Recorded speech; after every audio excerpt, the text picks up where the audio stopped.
Coilovers, personally, I think some of the easiest things to install in the world. I did them on my drift car in about 20 minutes. But ironically, for this car, they don't mess around when they say Porsches are extremely difficult to work on. It's a very complex system, and I've got to go get some very special tools today before we get going, but it'll be fun. I'm ready to see the Porsche slammed. You already know what's going on, bro. It's alright, neighbors.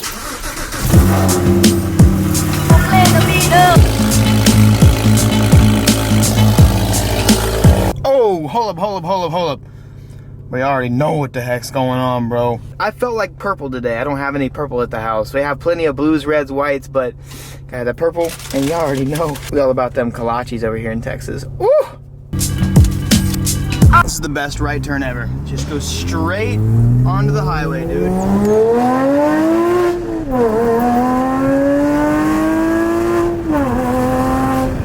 Please have triple squares. I've been in this store for probably about 45 minutes now looking for these, and these were behind. It was like behind all of these. This is the one set they have. Before we get moving, I want to just say something. I realized on my channel, I've never really made my goals for myself and for the channel very clear. And I think that's crucial that I do that not only for myself, but for you guys too, so you can understand where I'm coming from. And I think all the big channels out there, most people always end up getting their point across. Ooh, Porsche gang.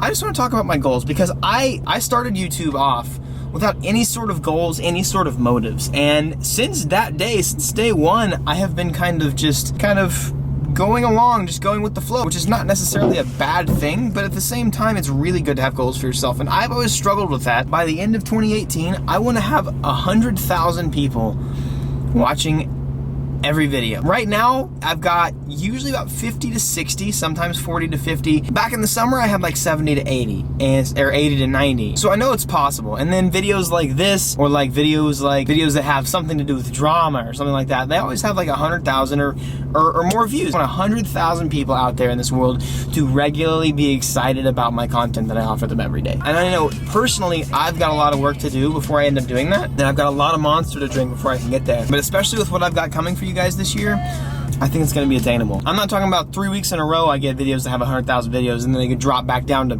30 or 40. No, I want 100,000 people to be excited about Evan Shank's videos every day. I think we can do it. We can do it, boys. Lights out, and we under a bridge. You already know what that means. You already know what's going on. True. It's quiet time. When I was in late high school, early college, I used to have my Subaru, and none of these houses were built right here, and there's no stop signs. I used to go as fast as possible, like 80 miles an hour over this little hill right here, and I used to try and get air. I mean, tell me, look, you hit this thing at 80 miles an hour, guess what? You're gonna go, boom, boom. It was dumb. I don't know, I was an idiot. The type of stuff I wish I would have filmed like 4 or 5 years ago. Oh man, I was dumb, dude.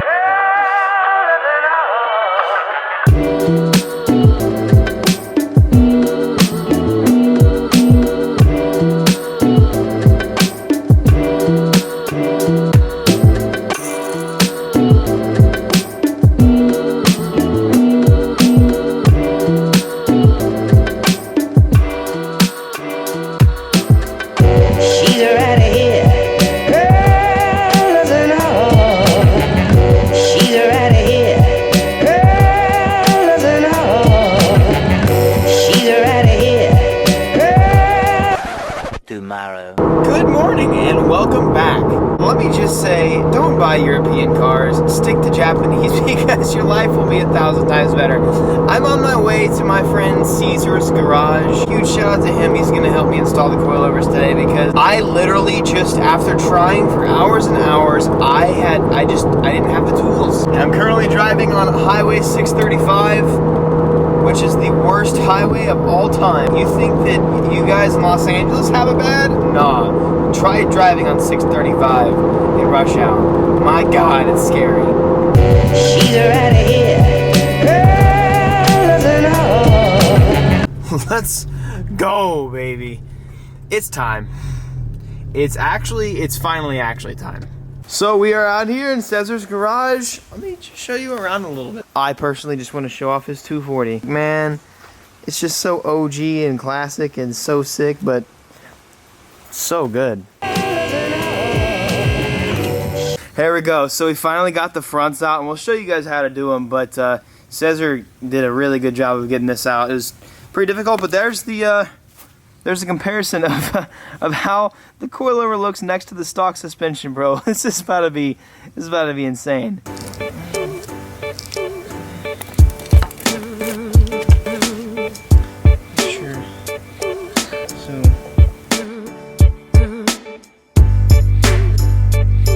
So we ended up getting, oh yeah, what's up, dude? We ended up getting this side in after about probably like an hour and a half or so of just tinkering and figuring it out. I might make it seem like it's harder than it is. It's really not that bad. But the problem is with these cars, like these European cars, especially Porsches, they're specialty cars. So you gotta know which tools you need to use for what. And once you figure it out, you can do it over and over and over again. And it's pretty simple, intuitive at least. The way that this works is you have the standard strut. Not all cars have something like this, but basically this has a little collar right here that this strut slides into, and that's what makes this so difficult to get it out. So what you have to do is you literally have to take this entire hub off of every bolt of suspension, every piece of suspension, and you've got to get this entire thing dangling or just sitting on the floor by itself. You've got to undo all the bolts. Like you got your sway bar bolt, you've got a bolt holding your control arm together. And then you've got to use a pickle rick. The reason I had such a hard time yesterday is I didn't have a pickle fork to get that out. So it's not too bad. It's just very time consuming. So this side, I'm going to try and walk you guys through it. The rears actually shouldn't be as hard as I thought. It's not fully hooked up yet, but the coilover is actually on, and this is going to be the ride height. So that's basically, this is it dangling, right? Like we have, I would say 8 inches, 9 inches of clearance. And then check this out. Got like 14 feet of clearance over here on this side. That is gonna make a huge difference. I think we're gonna go ahead and test fit a wheel just to see, make sure it fits okay on there. But dude, I'm so excited to see it on. Damn. Sitting in the air, it is literally lower than it was. Oh my God.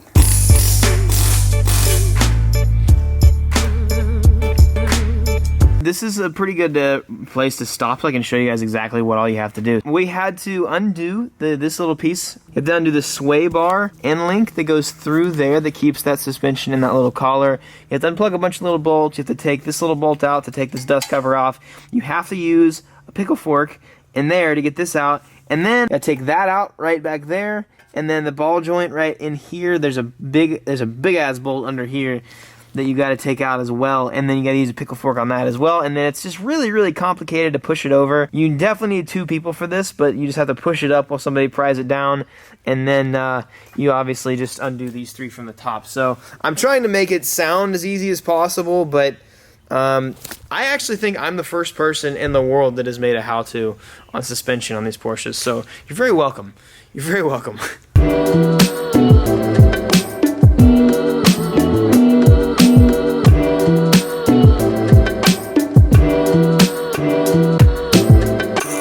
There you go, yeah. That's how it looks. Looks good, huh? That's where the coilover is going to seat. That's what it's going to look like if you guys have a Porsche. I know none of you probably will ever want to get a Porsche after watching this. Fronts are officially done, boys. I can't wait to personally see what they look like on the ground, but unfortunately we have the hardest part. Well, I actually don't think they're going to be the hardest part next. The hardest part, I think, was figuring out what tools we needed for the front. At least we know what to do on the back. The back's going to be kind of difficult. So the reason why I went and got triple squares yesterday was because we actually have to remove the axle from the motor back here. And if you guys didn't know, the motor's back here. You already know that. It's pretty much the same thing. We've got to basically disconnect all 4 hubs to do all 4 coilovers, but this has got to come off. Again, that's got to come off. The brake actually has to come off this time because you're actually removing the entire hub assembly and everything. So we got to be able to get this strut out. In order to do that, all of this has to come out, and we have to pull the axle from the motor. And the big reason why I couldn't do it myself yesterday was because even though I have the sockets for that, I had no way to get any sort of leverage on that. I didn't have an impact strong enough to get those out. They're literally impacted and they're so tight, which makes sense because it's into the motor. So let's go ahead and knock these out and get these coilovers done.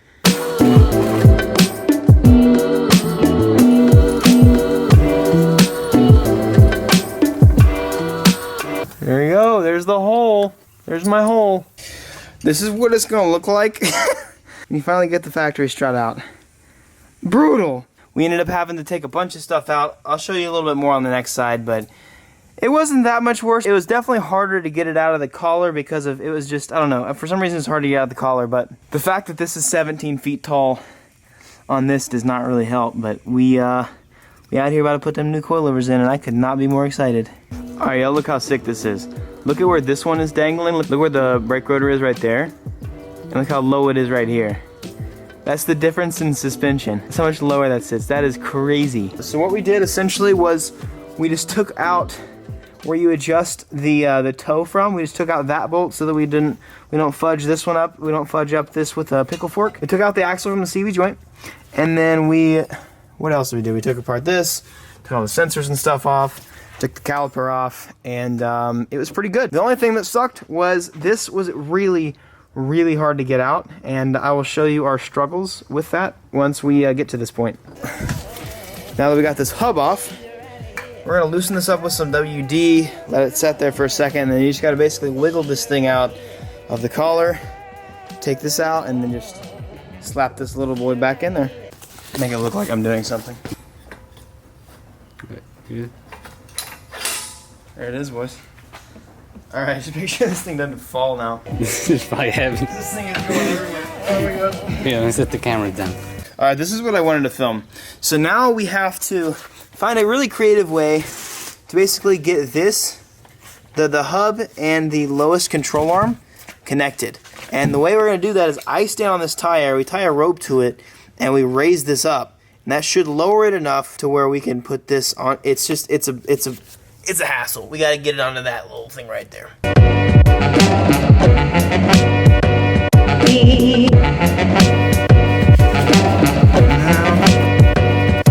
Gotta give it a little wiggle.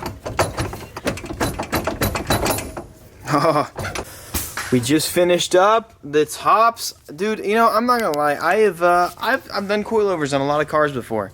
My Subaru had them, my Miata had them, my Lexus has had them, but this is by far my most anticipated car to see low, and honestly, just to drive around. I am really hyped. We just gotta get the wheels on, and after we get those on,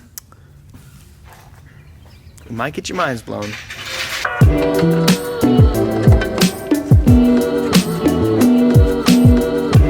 You know it's a good day? When your face gets dirty, but you keep the boost clean. You know what I mean? Alright, let's let her down and see how she is. See how low she is.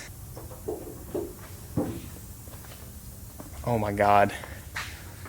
So the fronts are low, but the rears not low. Going back up so that we can adjust the rears are for some reason like almost stock height, so we're gonna change them real quick and then reveal. Eventually. Well, a big bummer is I forgot my spanner wrenches at home, so I am not gonna be able to lower these anymore. Now they're already pretty moderately low, but they're significantly higher than the front, so I can't change the fronts, I can't change the rears, so you're gonna laugh at me. We half slammed. Actually, it's still pretty low, but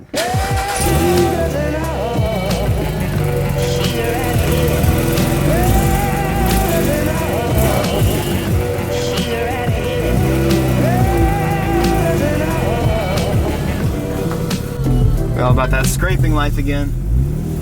Gotta be careful, baby. Oh, I think I just hit a rock. We're good. All right, baby, let's see how she looks from the outside.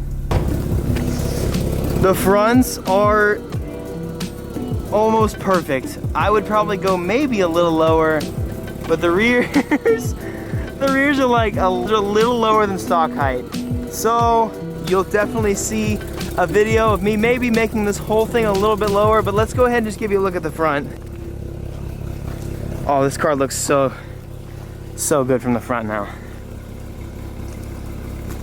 All right, that looks pretty sick. That looks pretty dope. I just need that wheel gap gone. When this thing slammed, it's gonna be got some stuff to work on, but wow. I'll give you guys a little bit of review of how they feel in the car. This car's had stock suspension, so we'll see how it compares, but I'm gonna talk about the coilovers as well. Man, Cesar, thank you so much, dude. You are the man. Shout out to my boy Cesar's Garage. Make sure you go, hey, actually, check him out. Give him some support, give him some love. He's a good man. Well, coilovers are definitely bumpy.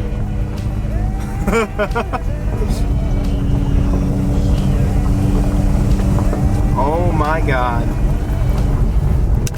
It's gonna feel a little weird being raked. Oh, don't scrape. Probably not that low. Oh, I heard a little love tap. Oh, I like that. Oh, that's very responsive. Oh, yes. First things first, I've definitely got to get an alignment. I actually just bought new Michelins for this car because I really want to do some track days. This car feels really awkward right now. I'm going to hate driving this home for the next hour. For sure I'm going to need an alignment, but on these tires, it's totally fine. I'm going to drive down the road a little bit and I'll let you guys know how it feels just sitting in the car, driving it at the right height that it's at. Well, first things first, this alignment is atrocious and it needs to be dealt with very soon. And I'm sure driving raked does not help very much. I have to say, I love Fortunatos because not only do they perform really well, I use Fortunatos on my Lexus and they're really, really good coilovers for the price. They're inexpensive, but they're not cheap. But the greatest thing I love, compared to other coilovers in the price range, other coilovers always feel so crappy to drive on. They're always so bouncy and they're not smooth. Fortunatos are great because you can drive on the highway. There's minimal bouncing, but it's not painful. The ones I had on my Subaru, I absolutely hated because I was constantly doing this the whole way home. These are sick. I can't wait to get out on the track and do, I can't wait to get out on the track with this thing before we start going ham with everything that I want to do to this car, but these are sick. A huge shout out to Fortunato. A huge shout out to Fortunato for making awesome products. I hope you like the way it will look. It definitely looks terrible right now, I understand. We'll get it fixed very soon. Thank you so much for watching. Peace out and be victorious. Damn, this alignment is wonky, boy. We gotta get out here. Oh. Okay, we good. Make sure you guys watch one of them 2 videos I got right in front of you. I hand chose them. I promise you they good. Keep yourself entertained and keep watching. Boy. Voice cracked. Wow, rip.